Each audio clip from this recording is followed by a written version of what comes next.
Nagbabalik na naman ang inyong tagapaglingkod ng mga balita at pawang katotohanan lamang naging mainit nga na usapin sa mundo ng social media. Talaga naman nasisibakin na nga sa pwesto itong si Kuting ng Norte at talagang papalit na nga si BP Inday Sara bilang namumuno sa bansang Pilipinas. Dito nga natin mapapansin na talagang marami ang sumang-ayon sa ganitong plano na talagang palitan na ni BP Inday Sara si Kuting ng Norte dahil wala naman talaga itong ginagawa sa kanyang posisyon at talagang puro na lamang pangulimbat ng kaban ng bayan. Kung titignan at pag-aaralan nga natin mga kaibigan ay talagang wala na ngang pag-asa pa na mabunyag ang katotohanan hanggat nakaupo si Kuting ng Norte at maitatago lamang. Ngunit sa kalaunan ay talagang meron pa rin matatapang na opisyalas na handang ibunyag at kalabanin si Kuting ng Norte. Dito nga natin mapapansin na talagang nagsama-sama na sila nang sa ganoon ay siwala talaga ang totoong nangyayari sa loob mismo ng palasyo at sa politika ng bansang Pilipinas.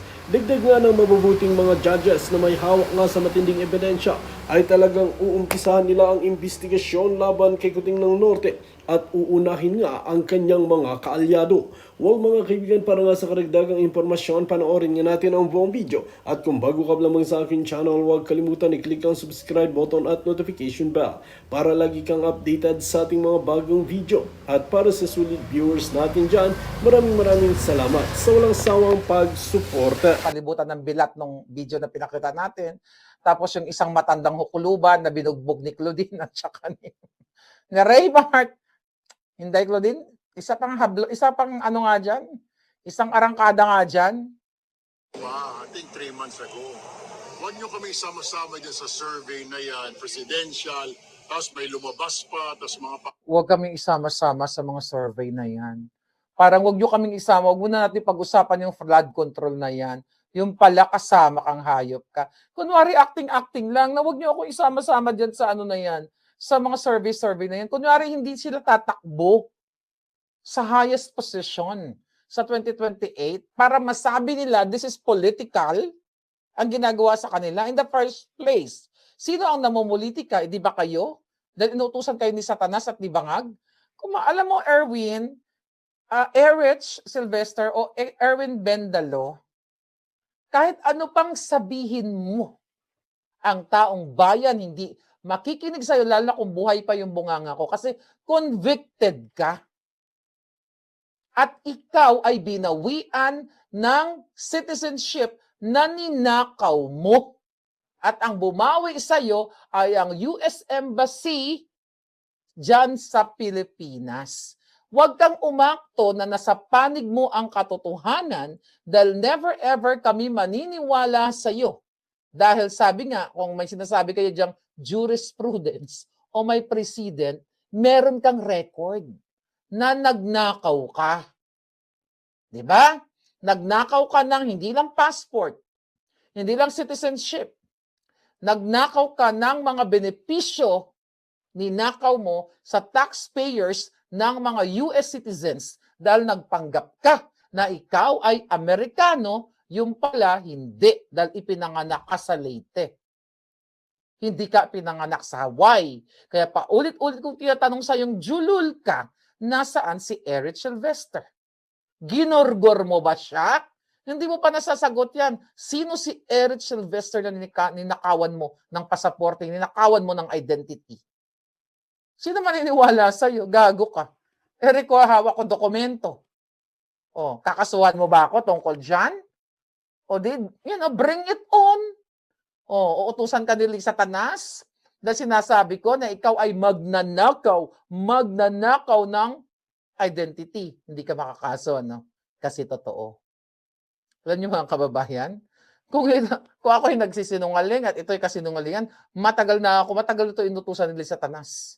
Nakasuhan mo yan, kasuhan mo, hindi yan totoo. Pero dokumentado po tayo dito. Everything is what?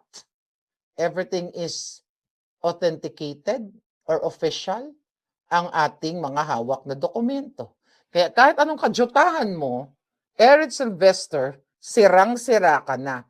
Dahil una pa lang, napupunan ka pa lang ng nanay mo, bulok na ang pagkatao mo. Go! hayag ng mga political analysts na only a Tulfo can beat the Dutertes.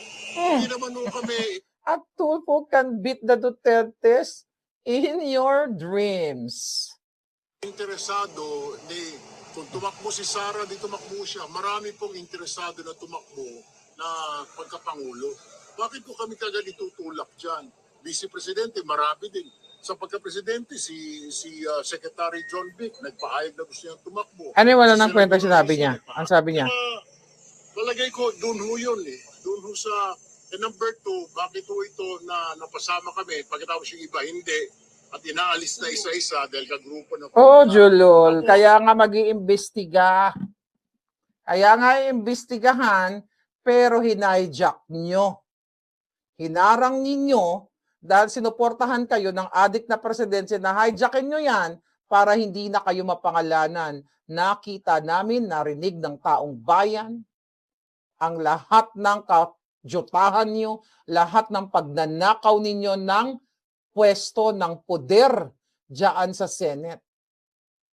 Mismo Eric Sylvester, ang Commission on Appointment, alam kung bakit hindi ka na-appoint dahil kawatan ka.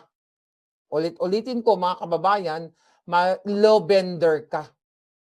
Kaya kahit ano pang mga sinasabi mo na mga kasinungalingan, magkaso ka. Sabi ko nga, doon lang maipapakita ng tatlo ng mga nag-deliver sa iyo ng mali-maleta ang kanilang ebidensya. Through what?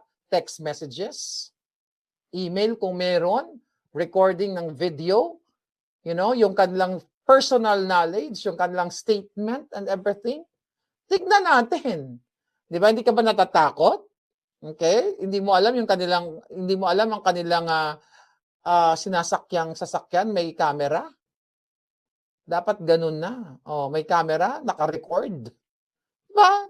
Hindi mo alam yun. Kasi hindi pa binubuhos ang lahat ng ebidensya. Kumbaga ang ebidensya, ang kanilang testimonya, patikim pa lang.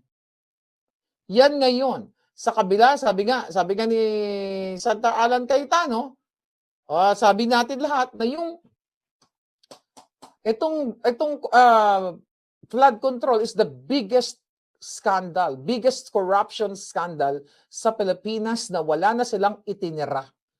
Imagine mo kung mapangalanan pa ni Diskaya, ni Carly Diskaya, 150 na mga politiko na nakaupo na sa pwesto habang kayo ay hirap na hirap. Walang trabaho, walang makain. I hope yung mga kababayan natin sa Mindanao, gamutin sila kahit wala silang insurance. Maawa naman sana. Okay? Ang mga ospital for sure, I don't know. Kasi kanina may napanood ako, I don't know kung mukhang legitimate yung video. Nakita nyo ba yon? May nakakita ba sa inyo na yung isang bata pa, nanganganak sa ospital. Hinahanap ko lang yung link pero hindi ko mahanap. Sinisigawan siya ng, I don't know kung nurse or doctor. Ano sabi? Ayan, parang pabigat ka sa gobyerno, wala kang asawa, wala kang pang-diaper, wala ka. Parang ang konteksto is parang salot kayo sa gobyerno, parang ganon. Ano yung papatay? Gugurgurin na lang yung mga ganon? Alam nyo, whether AI yon or kung totoo man yon, na nangyari ata sa Kalibo Aklan. Which is, if pagpalagay natin AI, okay, yun ay sasalarawan. Buntis yung babae, minumura-mura ng doktor. Kasi ako student nurse, nakita ko yan sa Pabella. Di ba kinuwento ko na sa inyo? Sino yung nakaalala ng kwento ko yan? Long time ago. Nung student nurse ako sa Pabella, nag-duty kami dyan para yung namin, major and minor, cases. Nakita ko yan, nakipagtalo pa nga ako sa doktor Kung paano nila mura-murahin ang mga mahihirap nating mga kababayan yan, nasarapan ka, ganyan-ganyan. Alam mo, ganun yung mga doktor. Kaya sabi ko, putang ina itong mga doktor ito, hindi naman lahat Sabi, natapos ka masarapan, ngayon, wala kang pabiling diaper, wala kang pang ito. Somehow, tama naman yun. Na dapat ang pagpapanganak ay inyong paghahandaan. Kahit piso-piso araw-araw. May pabili kang lampin, may pabili kayo ng diaper. Totoo naman yun. Kasi ako noon, nagbibigay pa ako ng pam-diaper kami, na magkaklase kami. Hindi lang naman kami. Pag may ina-assist kami sa delivery, syempre mahirap. Walang panglampin, lahat wala. As in zero talaga. But wala kang rights para sigawan. Mahirap na nga eh. Nanganganak. At ang sabi ba naman ng napanood ko kanina, ayan, wala pang available na anesthesia, magtiis ka. That's against human rights. Inhuman. Parang tinorture mo. Right? Parang tinorture mo. Sabi ni Remote, yes, nung student nurse din ako, yan ang sabi ng mga OB doc public. Parang mga baboy, mga pasyente kung pinagsisigawan. Yun nga eh. Hindi porket mahirap ka, wala kang pera, nagkalit-silit siya ang buhay mo dahil nagpabuntis ka. Oo, kasalanan naman talaga yun. Pero bilang isang tao, nandun na nga, kumbaga nandoon na nga sa bingid ng kahirapan ng kapwa mo, sigaw-sigawan mo pa. 'Di ba? Yan ba ang sinumpaan ng mga doktor na magsigaw-sigaw sa mga mahihirap na nagpasarap-sarap ka, tapos ngayon wala kang pabiling diaper? As a doctor, hindi mo pwede. Pwede mong sabihin yan sa mind mo actually. Kaya 'di ba? Kaya 'di ba dapat ang hindi lahat ng nasa isip natin ay sinasabi natin. Kasi kung lahat sasabihin natin yung nasa isip natin na sobrang defamatory, wala na tayong sinusunod na moralidad. Katulad ng mga doctors. Ako talaga sabi ko, Doc, huwag naman ganyan. Ganyan. Ilang beses ako nakipag-away sa mga doktor. Wala kayong karapatan magganon. O napunta na tayo sa real talk. Diba? Sino pa sa inyo nakaranas nun? Kasi bakit? Irritable din yung mga doktor kasi ninanakaw ng budget ninyo. Think before you speak. Yes, Derek. Ninanakaw din yung mga pangpublikong mga doctors. Baka kulang kayo sa aruga, kulang kayo sa tsuktsak, kulang kayo sa sweldo. Kaya ganun yung nagiging reaction. Di ba kawawa naman? Buntis na nga eh. Buntis na sumasakit na. I'll tell you a story. I know someone na siraulo. Huwag natin pangalanan. Alright? Kasi hindi naman kilala. Dentista siya. Kakilala. Okay? Nagkakwento siya sa akin. Maybe nakwento ko na to. Nagyayabang. Alam mo naman yung iba, payabangan. Alam mo, ako sa dentist siya. I think nag-work siya sa government during those times. Ay nako, yung mga mababaho talaga yan. Yung mga squatter, mga ganito, ganon. Parang, excuse me, mayaman ka ba? Parang, hindi nga lang gaano ka-squatter yung mukha mo. Ay, yung mukha niya squatter actually. Ganyan. Parang, sabi niya, alam mo, parang, ang sinabi niya, hindi ko makalimutan, ay nako, itong mga mga mahihirap. Ganun talaga masalta. Kaya daw siya, pag siya daw naka-duty, tinitipid niya ng anesthesia. Oh my God, sabi ko, grabe naman yun. Although nakaraan na yun, sabi ko, inhuman naman yun. Hindi ko kaya yun, sabi ko, grabe, ginagawa mo yan.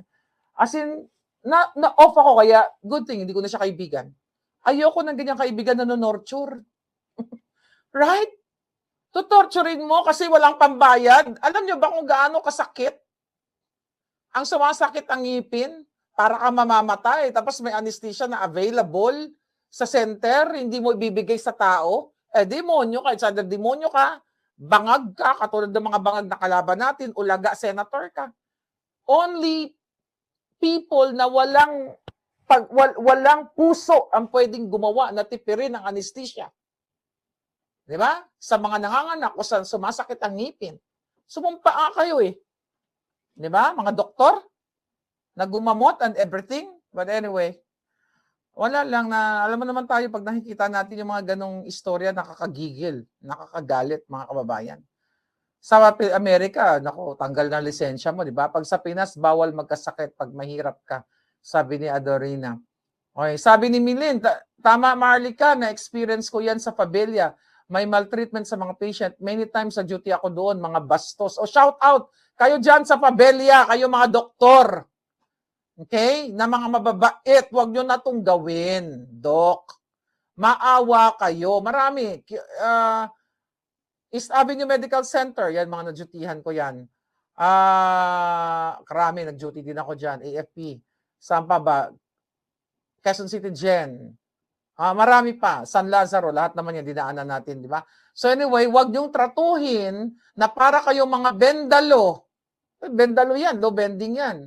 Di ba? Para kayong mga adik, katulad ni Marcos Jr., na pag walang pera, sinisigaw-sigawan ninyo, baliktarin nyo kaya. Siyempre, walang pera. Yan, nasadlak sa kahirapan. Sabi mo namang addictus yan. Again, they're still victims.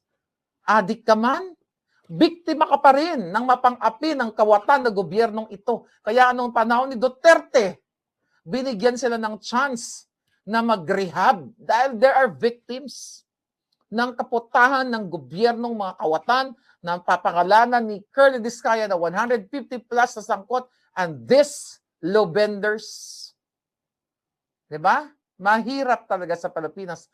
Kung hindi kayo maninindigan na hindi nyo alisin ang mga bangag, my God, ang laban nyo sa Pilipinas, magsimula sa paglabas nyo sa bahay, yung barangay tanod yung abnormal, pagsakay nyo sa jeep, yung mga asshole na makakasakay ninyo, pag pumunta kayo sa palengke, yung mga mandaraya na nagpapatong ng bato sa kanilang mga timbangan, nangyayari pa rin ba yan?